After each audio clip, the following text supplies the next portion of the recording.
Close to nature is close to your world. Myron Homes, Cherubic Farms at Chevilla, 7799949104. YSR జయంతిని పురస్కరించుకొని YSRCP IT wing ఆధ్వర్యంలో ఈరోజు కుక్కట్పల్లిలో రక్తదాన శిబిరాన్ని ఏర్పాటు చేశారు. రక్తదాన శిబిరంలో ఎంతోమంది రక్తాన్ని దానం చేస్తున్నారు. రక్తం దానం చేస్తున్న వాళ్ళు కొంతమంది మనతో ఉన్నారు. వాళ్ళతో మాట్లాడే ప్రయత్నం చేద్దాం. హలో అండి. నమస్తే అండి. ఎక్కడి నుంచి వచ్చారు మీరు? పులివెందుల నుంచి వచ్చారా? ఓకే. అసలు వైఎస్ఆర్ అంటే మీకు గుర్తొచ్చేది ఏంటి? రాజశేఖర రెడ్డి గారితో నేను చిన్నప్పటి నుంచి రాజశేఖర రెడ్డి గారిని చూస్తూ పెరిగాము. ఆయన అంటే పేదలకు రూపాయి డాక్టర్ నుంచి మాకు తెలుసు. ఆయన ఎటువంటి కార్యక్రమాలు చేసేవాడు, ఆయన ఎలా ప్రజల్ని ట్రీట్ చేసేవాడు మేము దగ్గర నుండి చూసాము. ఆయనతో అనుబంధం మాకు చాలా ఎప్పుడు మరవలేనిది. నాకు రాజశేఖర రెడ్డి గారు పేద ప్రజల కోసం ఎంతో చేశారు. ఆరోగ్యశ్రీ అయినా కానీ 108 కానీ 104 కానీ ఫీజు రియంబర్స్మెంట్ కానీ ఇలా ఎన్నో పథకాలు ఆయన ద్వారా మేలు లబ్ధి పొందినట్లు. ఆయన పరిపాలించే 5 సంవత్సరాల 3 నెలలు అయినా ఆయన ఎంతోమంది కొన్ని లక్షల కుటుంబాలకు మేలు చేసిన వ్యక్తి, కొన్ని కోట్ల మంది ఆయన ద్వారా లాభపడిన వ్యక్తి. అటువంటి వ్యక్తితో మాకు అనుబంధము సన్నిహితం ఉండడం నిజంగా మా పూర్వజన సుకృతం అనే చెప్పుకుంటాము. మీ కుటుంబానికి వైఎస్ఆర్ ద్వారా ఎటువంటి లబ్ధి చేకూరింది? మేము రాజశేఖర రెడ్డి గారి ద్వారా మేము ఆయనతో పాటు నడిచిన వ్యక్తులము, జగనన్నతో పాటు పాదయాత్ర చేసిన వ్యక్తులము. ఆయనతో పాటు మేము మా ఇంట్లో మా అమ్మకు మా హాస్పిటల్ పర్పస్కైనా మా నాన్నకు మేము లబ్ధి పొందిన వాళ్ళమే. ఆయన ద్వారా మేము చాలా లబ్ధి పొందాము. సార్, అసలు వైఎస్ఆర్ జయంతిని ఈరోజు 2 తెలుగు రాష్ట్రాల్లో కూడా ఒక పెద్ద పండగగా సెలబ్రేట్ చేస్తున్నారు.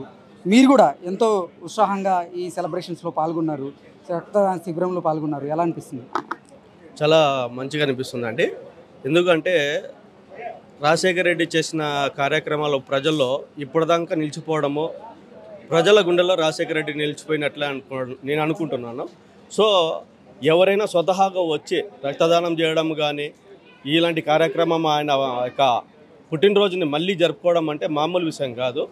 అందరూ స్వయాన వచ్చి ఇక్కడ ఇంత ఘనంగా ఈరోజు ఈ కార్యక్రమం నిర్వహించినారంటే చాలా గ్రేట్ విషయము. అందులో IT wing, YSRCP IT wing ఏదైతే ఉందో ఇది ఒక కుకుడుపల్లికి సంబంధించినదో, తర్వాత ఒక ప్రాంతానికి సంబంధించింది కాదు, త్రూఅవుట్ ఆంధ్రప్రదేశ్ అండ్ తెలంగాణకు సంబంధించిన ఐటీ వింగ్ ఈరోజు ఈ కార్యక్రమము చేపట్టడం జరిగింది. నియర్లీ వై నాట్ 175 అనేది జగనన్న నినాదం ఏముందో ఈరోజు బ్లడ్ ఇచ్చిన వాళ్ళు కూడా 175 దాటిపోతున్నారు. అంటే రక్తదానం చేసిన వాళ్ళు ఆ రేంజ్ వెళ్ళిపోయింది అన్నట్లు ఇప్పటికే. ఇప్పుడు మీరు కావాలంటే మీరు ప్రాక్టికల్గా తీసుకోవచ్చు వాళ్ళ దగ్గర రిపోర్ట్ కూడా, ఎంతమంది వచ్చారు, వాళ్ళ లిస్ట్ ఏంటి, వాళ్ళ పేర్లు ఏంటి అనేది మీకు అవైలబుల్గా ఉంది. వైఎస్ఆర్ సుపరిపాలన అందించారు. ఆయన ఆశయాలను సాధించడం కోసం జగన్మోహన్ రెడ్డి కూడా కష్టపడుతున్నారు. జగన్మోహన్ రెడ్డి గారి పరిపాలన ఎలా ఉంది? రాజశేఖర రెడ్డి గారు పరిపాలన చేసిన విధంగా దాని మించి జగనన్న ఈరోజు పథకాలు తీసుకెళ్ళాడు.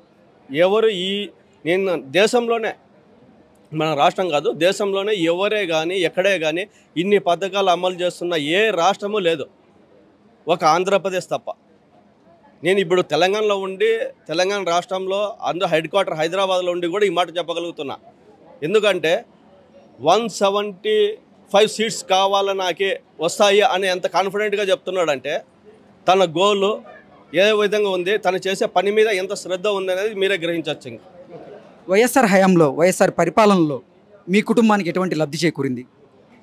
నాకే కదండి, ప్రతి కుటుంబానికి లబ్ధి చేకూరింది. రాజశేఖర రెడ్డి హయాంలోనే కాదు, రాజశేఖర రెడ్డి తనయుడు అంటే రాజశేఖర రెడ్డి ఏదైతే కల కానీ మధ్యలో నిలిచిపోయినా అనుకుంటారో అలాంటి కార్యక్రమాలను కూడా జగన్మోహన్ రెడ్డి గారు తన భుజాలపైన వేసుకొని ఈరోజు తీసుకెళ్లడం జరగబోతుంది కూడా. 2024లో కూడా ఇదే పథకాలు, దీన్ని మించిన పథకాలు కూడా వస్తాయి ప్రతి ఫ్యామిలీలో. అంటే నా ఫ్యామిలీలో ఏం మంచి జరిగిందంటే ఒకటి చెప్పడానికి లేదు, ఎన్నో జరిగినాయి. నాట్ ఓన్లీ ఒక పాయింట్, పర్టికులర్గా ఒక పాయింట్ చెప్పడానికి లేదు. ఏదంటే బీటెక్ చదివిన వాళ్ళు చాలా ఇప్పుడు చెప్పినదంతా చాలామంది ఎన్నో విషయాలు చెప్పారు. అన్ని విషయాల కన్నా ఇంకా మోర్ దెన్ జరిగాయి. ఇప్పుడు ప్రతి కుటుంబంలో కూడా అట్లీస్ట్ ప్రతి సంవత్సరము 50 నుండి 60,000 రిసీవ్ చేసుకుంటున్నారు. ఏది జగనన్న పథకాల ద్వారా. అంటే రాజశేఖర రెడ్డి పథకాలు పెట్టుకున్న దానికన్నా కూడా మోర్ దెన్ పథకాలు ఇప్పుడుండి లబ్ధి ప్రతి ఫ్యామిలీకి అప్పుడు లబ్ధి చేకూరింది, దాని మించి ఇప్పుడు కూడా లబ్ధి చేకూరుతుంది.